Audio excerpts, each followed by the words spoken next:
Révolution digitale, épisode 95. Hey, this is John Lee Dumas of EO Fire, and you're listening to Revolution Digital with Francois Lambert. Each week, Francois brings you global business leaders sharing the secrets of their success in French. Francophone entrepreneurs, this is for you. Prepare to ignite. Bâtisseurs et bâtisseuses de la nouvelle économie, bien le bonjour. Ici François-Paul Lambert, bienvenue sur Révolution Digitale. Cette saison, nous diffusons depuis l'Australie. Et si c'est la première fois que vous nous écoutez, je m'entretiens chaque semaine avec des entrepreneurs et entrepreneurs inspirantes partout à travers le monde. Nous parlons de leur aventure entrepreneuriale, de comment ils et elles ont lancé leur business et les leçons tirées de leurs échecs. Si vous êtes à la recherche de sens dans votre travail, si vous vous dites « Je ne veux pas juste être le maillon d'une chaîne, je veux être indépendant et faire une différence », vous êtes au bon endroit. La vie est trop courte pour la passer à être malheureux dans son travail. Vous avez en vous énormément à offrir. Et avec Révolution Digitale, nous allons non seulement vous donner de l'inspiration, mais aussi des outils et des recommandations concrètes que vous pourrez mettre en œuvre chaque semaine pour faire ce que vous avez toujours vraiment voulu faire et travailler pour votre rêve, pas celui de quelqu'un d'autre. Alors si ce n'est déjà fait, n'oubliez pas de vous abonner gratuitement au podcast sur votre plateforme préférée pour recevoir directement chaque nouvel épisode. Vous êtes la tribu digitale. C'est parti. Head in the stars, feet on the ground, la tête dans les étoiles, les pieds sur terre, place à une wellness entrepreneur pleine de peps qu'un séjour en Australie a inspiré. Bien manger, bien bouger, bien-être sont des maîtres mots pour cette experte en bien-être, globe-trotteuse et bien décidée à créer son propre lifestyle. Fondatrice du fameux jesuibonne.com, première source d'inspiration des filles bien dans leur peau dans la mouvance de la Fitspiration en version décomplexée. Elle s'est d'abord lancée sur le côté avec l'idée de faire rêver les gens, d'illuminer leurs yeux. Elle est aussi la cofondatrice de chez Simone, l'appartement qui vous veut du bien, un lieu qui casse les codes. Tribu Digitale en direct de Sydney. Aujourd'hui, j'ai le plaisir de parler avec Aurélia Delsol. Salut Aurélia. Salut. Enchantée. Merci. Enchanté aussi et merci d'être avec nous aujourd'hui. Et je suis très content d'avoir une compatriote de lieu puisque tu n'es pas très loin de chez nous à Sydney. Enfin, pas très loin. En Australie, oui. c'est toujours un euphémisme, mais quand même, allez, 3 petites heures. Et toi-même sur le point de bouger ailleurs. Tu vas tout nous raconter évidemment, mais je suis obligé de te poser cette petite question de départ.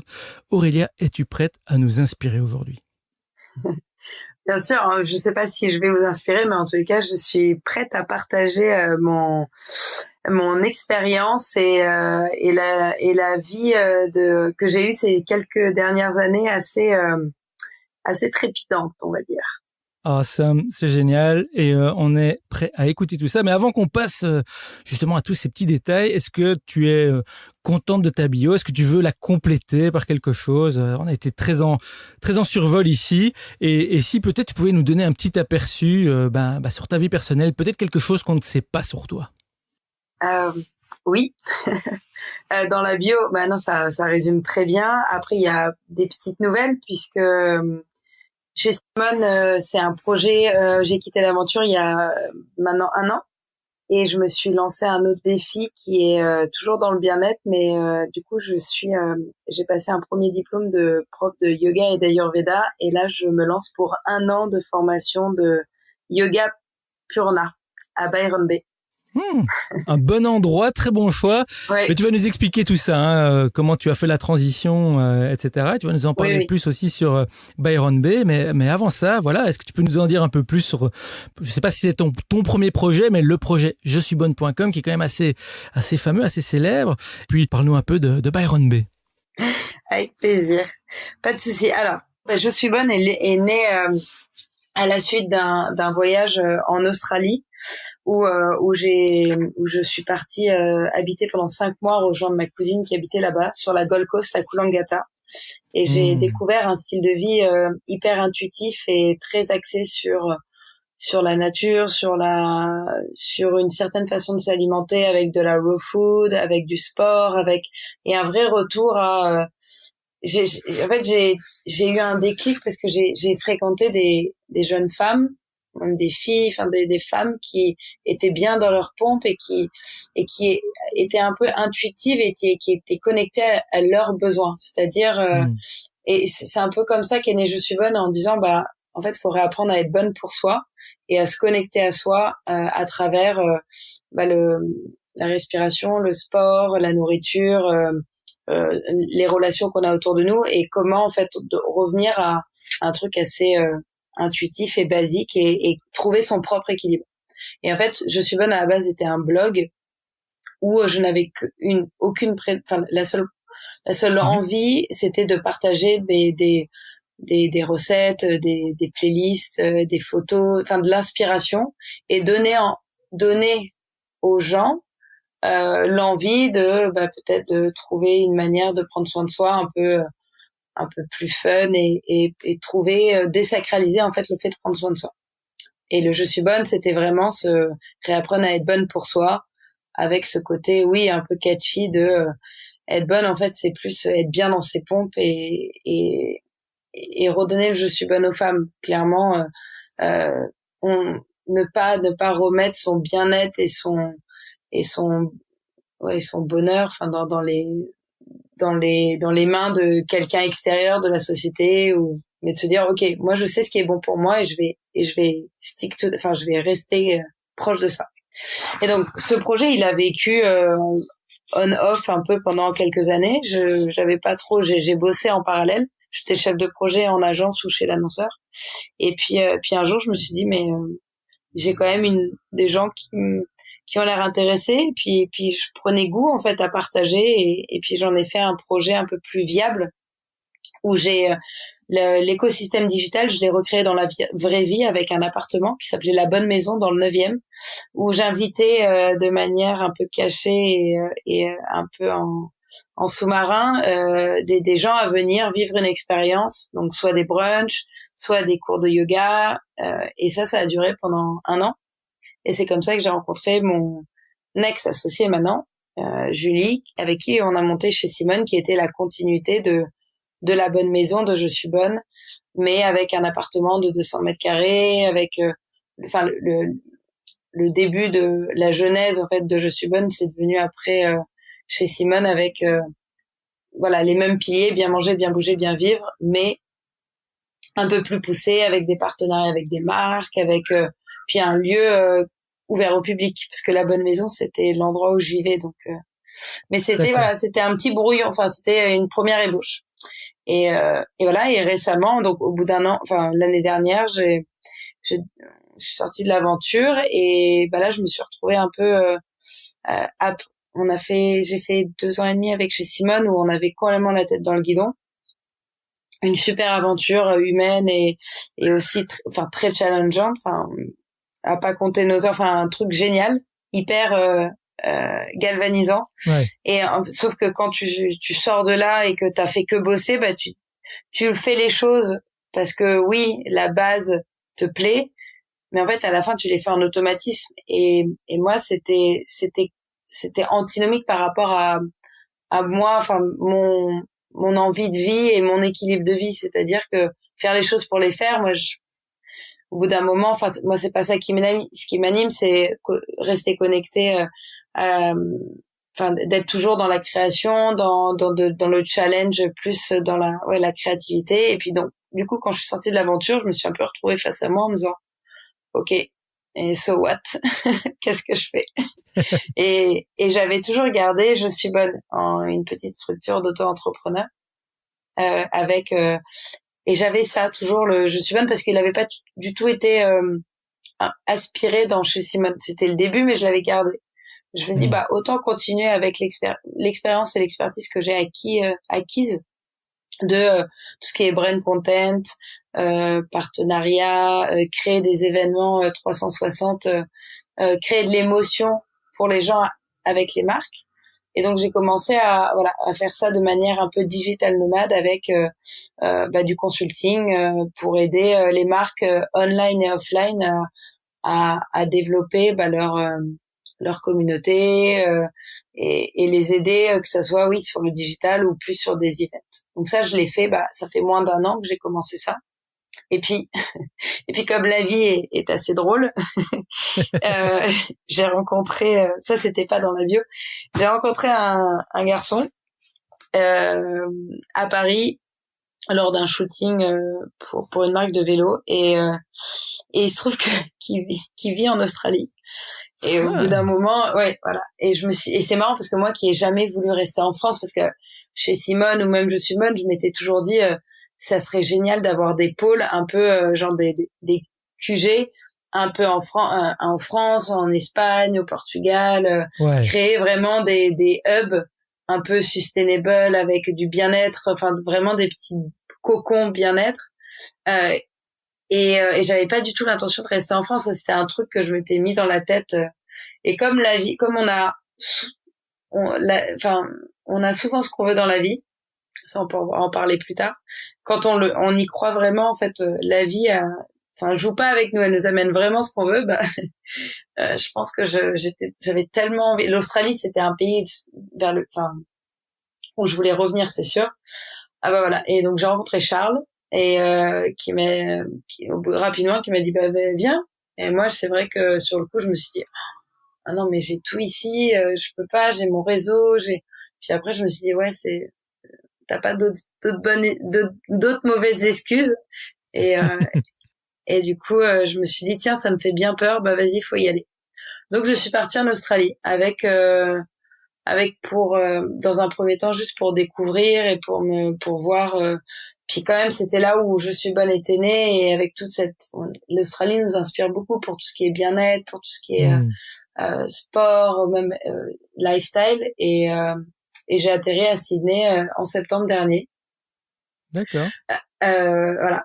Et puis j'ai fait 2 mois, je suis rentrée en France. J'avais quand même encore pas mal d'attaches avec la France puisque j'avais des projets, j'ai essayé de faire un peu du remote, de bosser toujours, voilà, les digital nomades, c'est un peu je dois t'avouer qu'avec les 10 heures de décalage, c'est pas du tout simple. Et mais bon, comme je pouvais pas bosser en Australie, j'avais toujours ça. Et puis quand je suis rentrée en France en décembre, je me suis dit bon, OK, qu'est-ce que tu veux vraiment faire, parce que faire du consulting, je le fais de manière assez ça m'anime pas, et ça m'animait pas comme j'ai pu être animée par Je suis bonne, par chez Simone. Et je me suis dit non, moi il faut vraiment, quand je me lève, quand je fais un truc, je sais qu'il faut que ça vienne des tripes. Et du coup je me suis dit mais qu'est-ce qui te plaît? Et c'est vrai que ce qui m'a toujours plu, c'est de faire du bien aux gens et leur donner envie de prendre soin de soi, les inspirer, prendre soin d'eux, pardon, les inspirer et leur montrer que le self-love et le self-care, en fait, c'est ce qui, quelque part, c'est ce qui nous drive, enfin, c'est ce qui nous fait vivre une bonne vie, entre guillemets. Je sais pas, voilà, une vie équilibrée où on est heureux. Et en fait, j'ai trouvé ça dans le yoga et l'ayurveda. Et donc, je me suis lancée dans une première formation à Bali, là, où je suis maintenant teacher de yoga et d'ayurveda. Et comme 200 heures, je me suis dit, c'est cool, mais c'est juste un kick-off.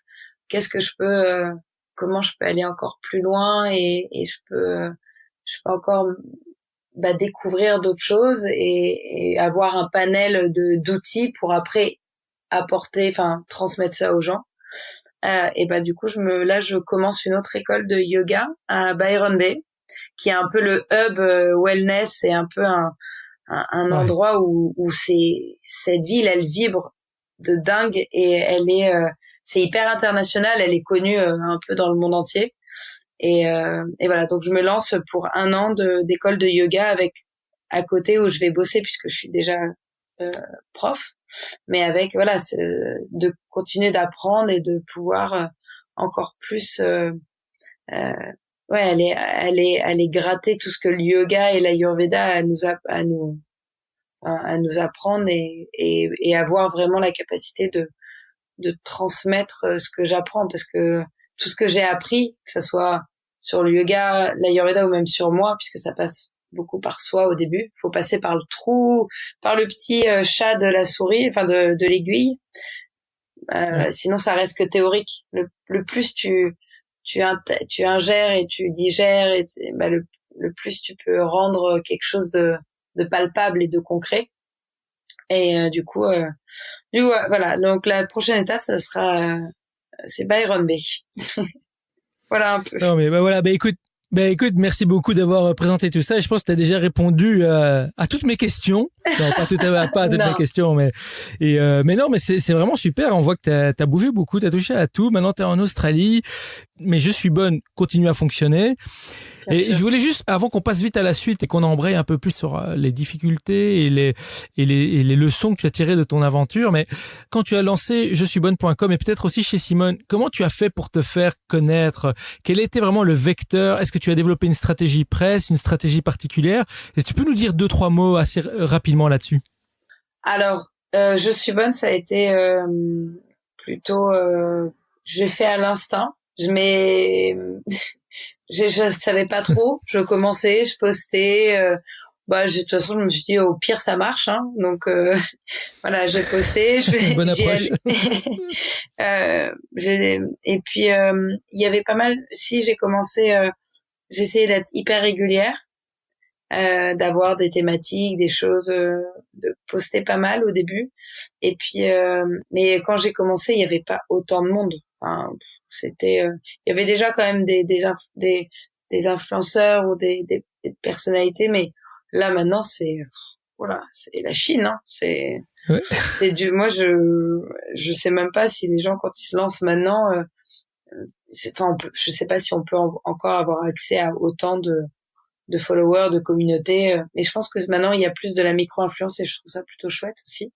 Mais non, en fait, il y avait pas trop de stratégie au début.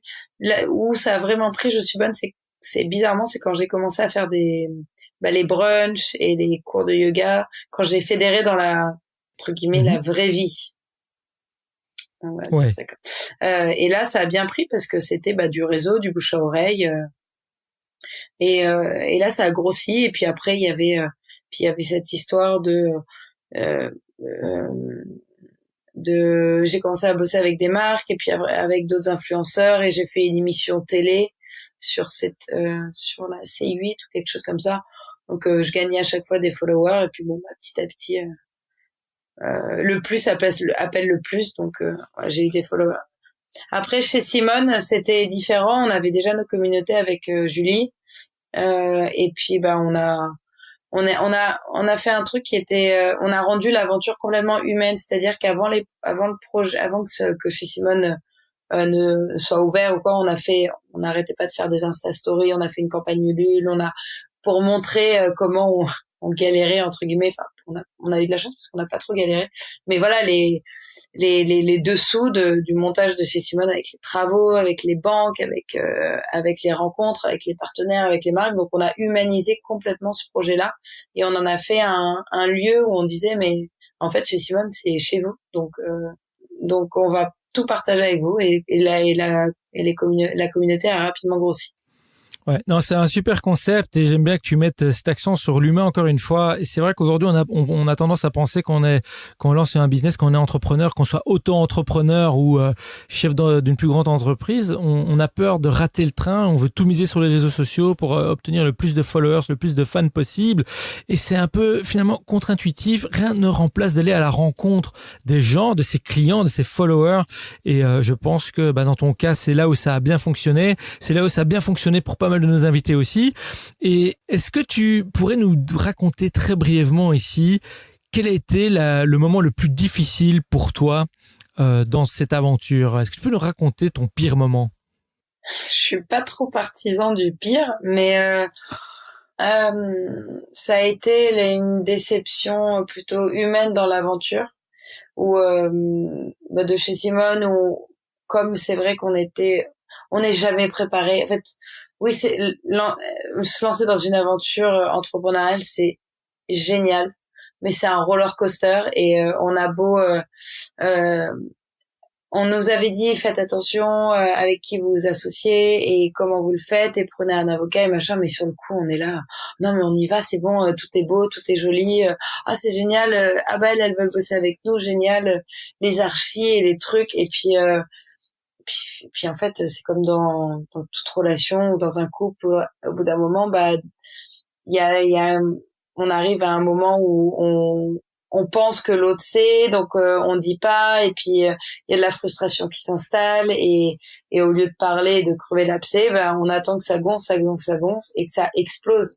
Et quand on est surtout au début d'une aventure, parce que l'histoire dont je parle là, c'était 3 mois après l'ouverture de chez Simone, où on était hyper à fleur de peau, on dormait 3 heures par nuit, on bossait 17 heures par jour, mais et ça c'est jamais jamais j'ai compté mes heures, et je trouve ça, on développe une capacité contre la fatigue ou quoi, enfin on a des ressources de dingue. Mais par contre voilà, moi j'avais des ressources pour ça, mais je pense que j'étais pas du tout armée à faire le requin. Moi je me suis dit mais notre projet il est tellement on le fait avec tout notre cœur, avec toute notre envie. Je m'étais pas du tout préparée à ce que quelqu'un puisse me dire ou nous dire ah ouais mais vous faites vous avez pas des bonnes intentions, vous nous avez eu, ou des choses comme ça.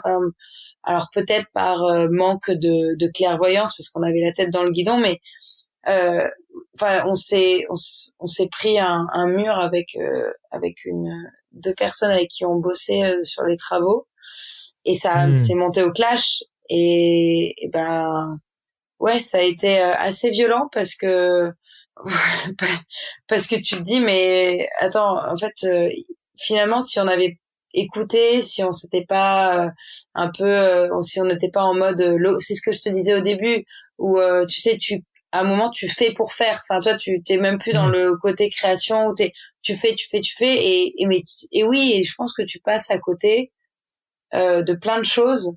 Avec le recul, je pense qu'on n'a pas assez communiqué, on n'avait plus le temps.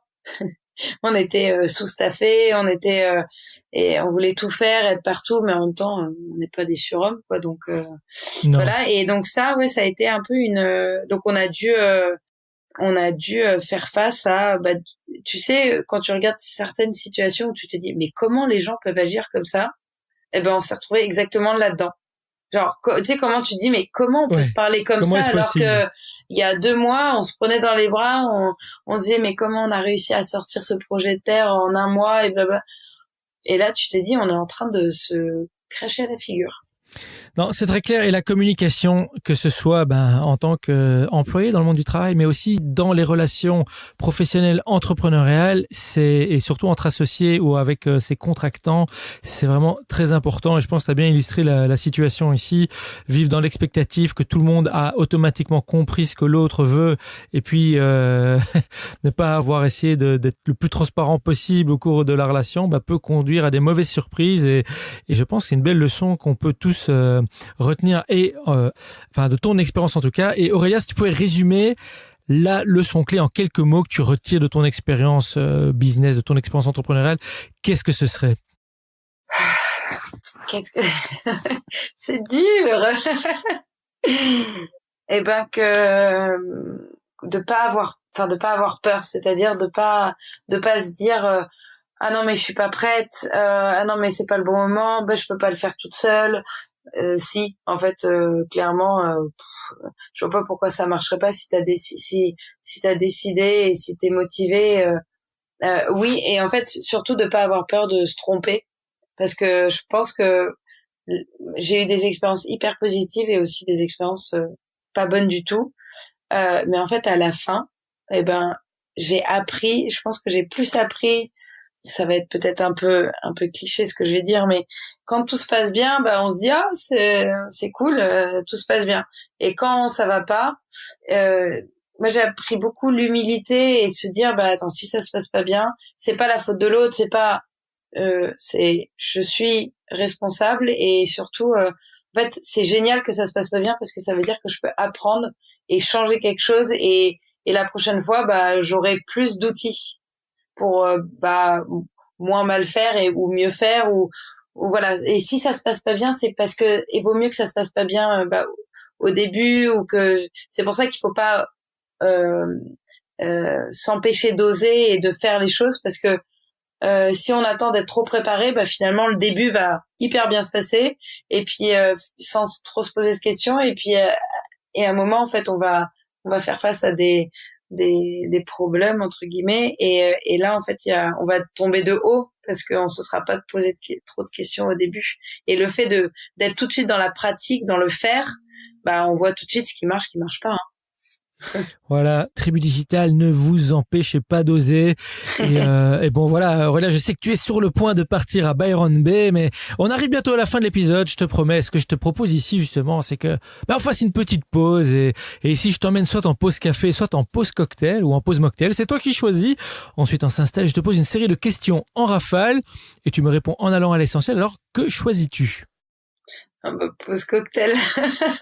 Voilà, pour toi, on va dire que c'est un peu ton quotidien, peut-être, je ne sais pas, mais il y a pas de souci. Moi, je te suis, même si on s'approche de l'hiver ici en Australie, même si je suis sûr qu'à Byron Bay, il fait beau toute l'année.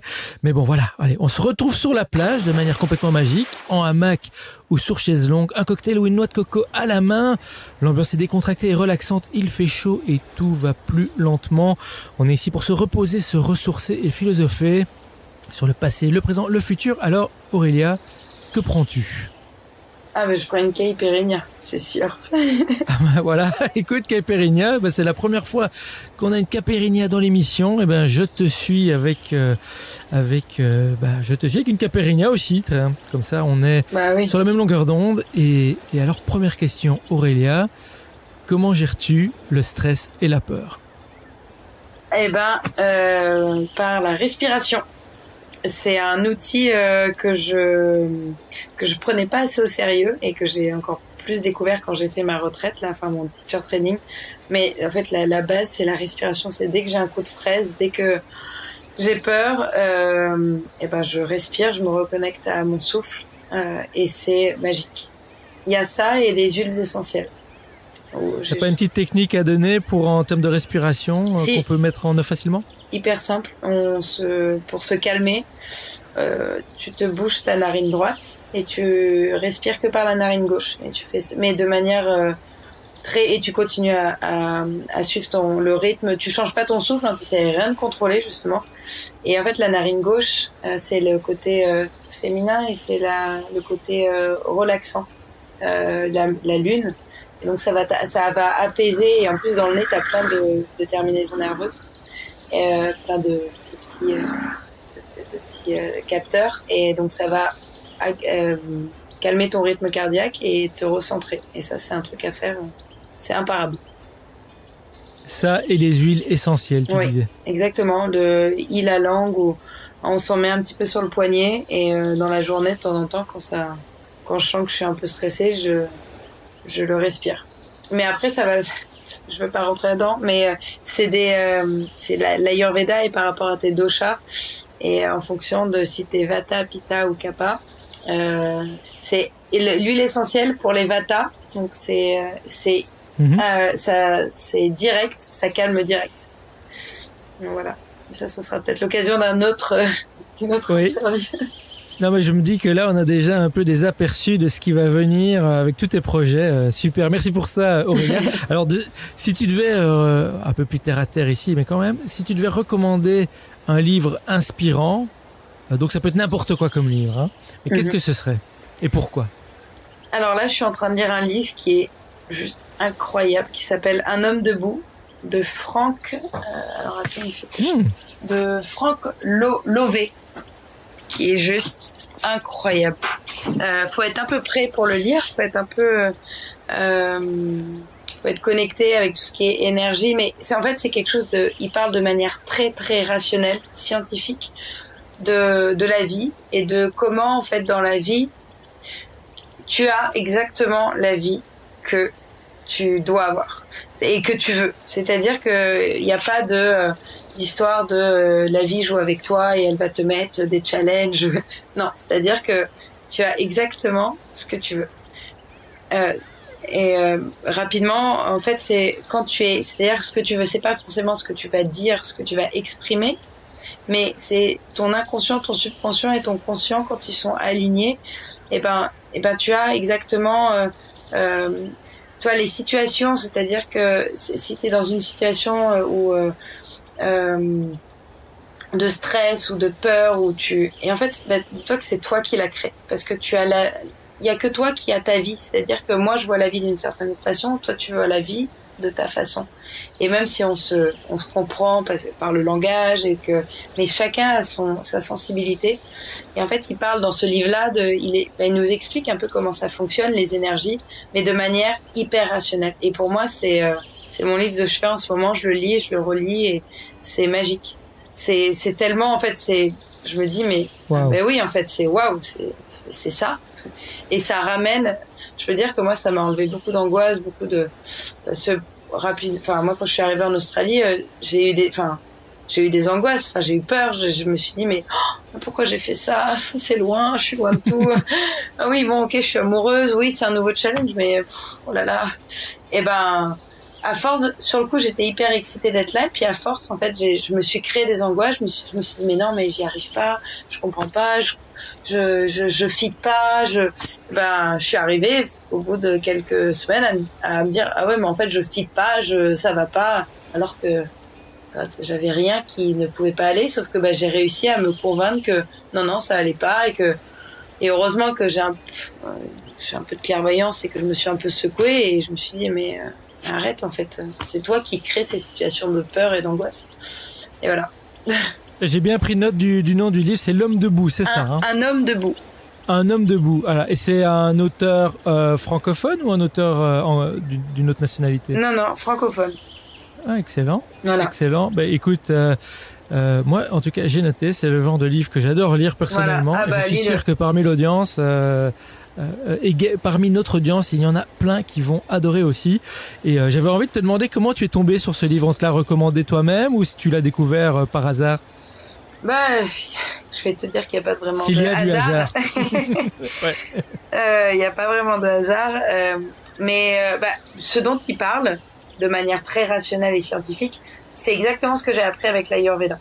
L'Ayurveda, c'est avec d'autres mots. Mais de toute façon, c'est chacun, c'est en fonction de ses croyances. On a chacun des façons de parler des sujets. Et en fait, donc il y avait l'Ayurveda je commençais à comprendre la subtilité, les énergies, le fait d'être aligné avec d'honorer sa nature, d'aligner mind, body, soul, parce que l'Ayurveda c'est ça, c'est le self-healing et c'est self-love, et comment plus tu te fais du bien en fait, plus tu fais du bien au monde. Enfin, c'est que ça. Et je suis une fille sur Instagram qui est devenue un peu mon amie, qui est devenue une amie, qui s'appelle Héloïse, et et je tombe, mais de manière complètement, je crois que j'ai un truc qu'il faut pas faire, mais j'étais en train de m'endormir avec mon téléphone dans la main, et je tombe sur une de ses vidéos où elle parle de livres qu'elle a adorés.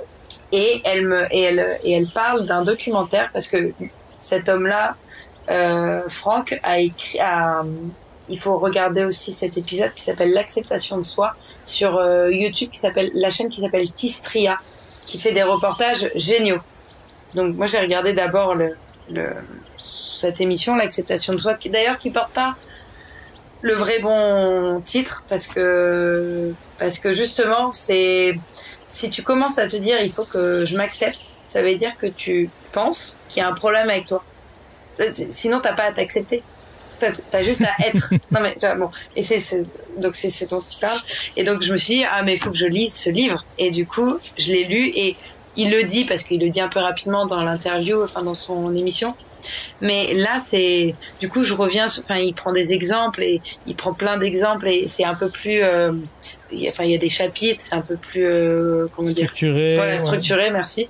Et voilà, donc cette jeune fille, donc Héloïse, je me dis c'est dingue, et je regarde ça et je me dis c'est génial, parce que mon amoureux, c'est quelqu'un de très rationnel et de très scientifique, et souvent il me dit mais toi t'es dans ton monde, et j'ai envie de lui dire mais en fait moi tout ce que j'ai appris, je pense que là à la retraite à Bali d'Ayurveda, et tout ce que je lis, j'ai l'impression de jamais avoir fait quelque chose de plus rationnel, en fait de plus naturel, et de moins, justement, pas du tout perché. Ça me ramène tellement à la terre, à la racine, d'être ancré. Et oui, en fait je me suis dit mais c'est génial, je vais pouvoir avoir en fait des outils pour pouvoir lui parler de ce que je vis, et qu'il le comprenne. Et je me dis que parce que chacun a son niveau de sensibilité et tout le monde peut pas. Enfin, finalement à la fin tu parles un peu des mêmes choses, mais chacun a son entrée. Et moi, c'était l'Ayurveda, mais je sais que Charles, va falloir que si je veux lui donner un peu d'appétence pour ça, pour qu'il ait de l'appétence pour ça, faut lui parler avec ses codes. Et ça, pour moi, ça, je me suis dit, mais c'est génial. En fait, j'ai plusieurs niveaux de lecture et je peux parler à parce que moi aussi, quand je vais donner des cours, je vais faire face à des gens qui sont plus ou moins attentifs et réceptifs à l'Ayurveda ou à la science, ou il faut avoir plein de cartes dans ses mains. Donc voilà.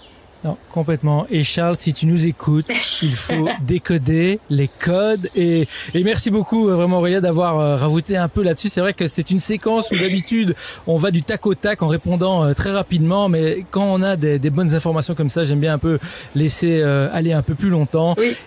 Et voilà, à quoi ressemble ta journée type? Est-ce que tu as peut-être une routine que tu pratiques chaque jour qui t'aide à être au top? Oui. Je me lève, je prends un verre d'eau chaude, des probiotiques. Enfin, c'est un peu le rituel. Et je vais, là, j'ai de la chance parce que je vis à 3 minutes de la plage. Je me lève, je prends mes écouteurs, je marche et je fais de la respiration, de la méditation. Je me fais un petit plouf dans l'eau, je remonte et soit je fais un peu de yoga, un peu de sport et après je petit déjeune et comme je me lève plutôt tôt ici entre 6h30 et 7, entre 6h et 7h, ça dépend. À 8h, j'ai déjà l'impression d'avoir fait beaucoup de choses et c'est génial parce que ça structure pour le reste de la journée. La vie d'un digital nomade. Alors Aurélia, qu'est-ce qui t'inspire ou te passionne en ce moment? C'est ce qui m'inspire, c'est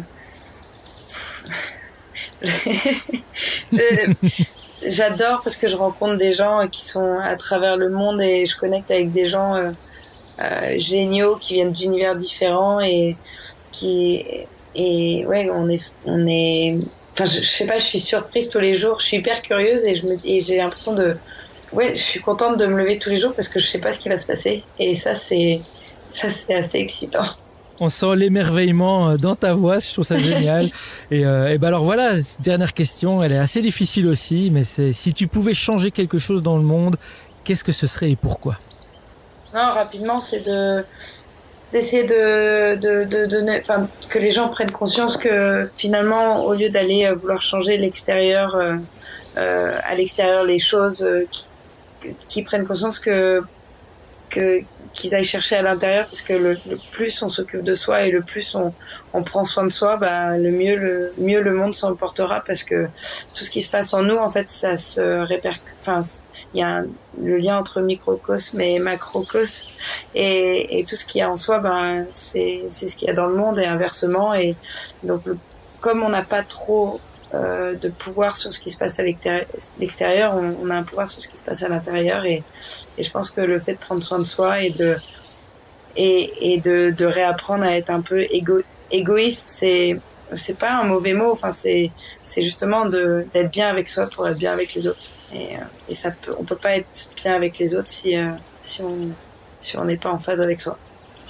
Voilà, tout est dit Aurélia, vraiment merci du fond du cœur. On est enfin arrivé à la fin de l'épisode. Ouais. Alors pour le mot de la fin, est-ce que tu as quelque chose, peut-être un dernier conseil à donner aux membres de la tribu digitale, à nos auditeurs et nos auditrices, surtout à ceux qui hésitent encore à se lancer ou qui se sentent bloqués? Si tu avais un dernier conseil, ce serait quoi? Ah non, justement, c'est de pas se sentir bloqué et d'oser parce que on est ses propres limites et je pense que il y a jamais trop d'entrepreneurs et de gens qui veulent de se réaliser et je trouve que c'est une aventure au-delà de ce qu'on fait, c'est génial de pouvoir se découvrir à travers un projet qui nous anime. Donc tout ce que je leur dirais, c'est de s'amuser surtout parce que il y a rien de grave. Voilà, il n'y a rien de grave, vraiment, merci beaucoup pour ça Aurélia. Et avant de nous quitter, dis-nous quand même comment on peut rester en contact avec toi sur les réseaux sociaux ou ailleurs. Et si tu as une annonce à faire, la Tribu Digitale t'écoute. Alors sur les réseaux, sur Je suis bonne. Et surtout sur Instagram, oui, je suis bonne _ et sur le blog www.jesuibonne.com. Et aussi, si vous voulez vous faire du bien, je crois qu'il reste 1 ou 2 places pour la retraite à Minorque du 8 au 12 juin. Toutes les infos voilà, ça y est, je suis fatiguée, sont sur le blog jesuibonne.com, rubrique retraite, et ça va être une retraite en petit comité avec dans un cadre juste magnifique. C'est une opportunité de dingue d'avoir la maison qu'on a, et je pense que moi je serais ravie de pouvoir avoir des gens qui m'ont écouté, et rencontrer des personnes peut-être qui ont suivi cette émission. Donc voilà, il reste une place ou 2. Voilà, à bon entendeur, Tribu Digitale, vous venez d'entendre Aurélia Delsol partager avec vous son expérience et ses conseils. C'est à vous de jouer maintenant. Alors rejoignez-nous sur révolutiondigitale.fr et tapez Aurélia dans la barre de recherche. Vous aurez accès à toutes les informations et les références dont nous avons parlé aujourd'hui. Et bien sûr, n'oubliez pas de visiter la page d'Aurélia sur jesuibonne.com et de la suivre sur ses réseaux sociaux, sur Instagram, et surtout, allez vous inscrire immédiatement pour la retraite à Minorque. Dans ce cadre magnifique, il reste 1 ou 2 places, donc à bon entendeur. Comme j'ai dit, Aurélia, merci vraiment beaucoup encore d'avoir partagé ton aventure avec la Tribu Digitale. Je te dis au revoir et je te retrouve en backstage. Merci beaucoup pour ton temps, et j'étais ravie de faire ta connaissance aussi. J'espère à bientôt dans la vraie vie. Hey Tribu Digitale, j'espère que vous avez aimé notre entrevue avec Aurélia. Alors si c'est le cas, prenez une petite seconde pour partager l'épisode avec vos amis. Et n'oubliez pas non plus de vous abonner sur la plateforme de votre choix, sur Apple Podcasts, Castbox, SoundCloud, Spotify, Deezer, etc. Ou encore mieux, inscrivez-vous directement sur notre site web pour être notifié des prochains épisodes. Et si nous pouvons vous aider, ou si vous voulez nous joindre, venez nous suivre sur Instagram, Revo Digital. On est là pour vous. Vous méritez d'être heureux dans ce que vous faites. Je vous le dis à chaque épisode, vous êtes la Tribu Digitale, et souvenez-vous, tout semble toujours impossible jusqu'à ce que ce soit fait. Thank you for listening to our guest stories this week. Merci, et n'oubliez pas de vous inscrire à notre newsletter pour encore plus de conseils qui vous aident à réussir. We hope you're inspired and ready to move forward with your entrepreneurial dream. À bientôt pour un prochain épisode de Révolution Digitale. Stay inspired!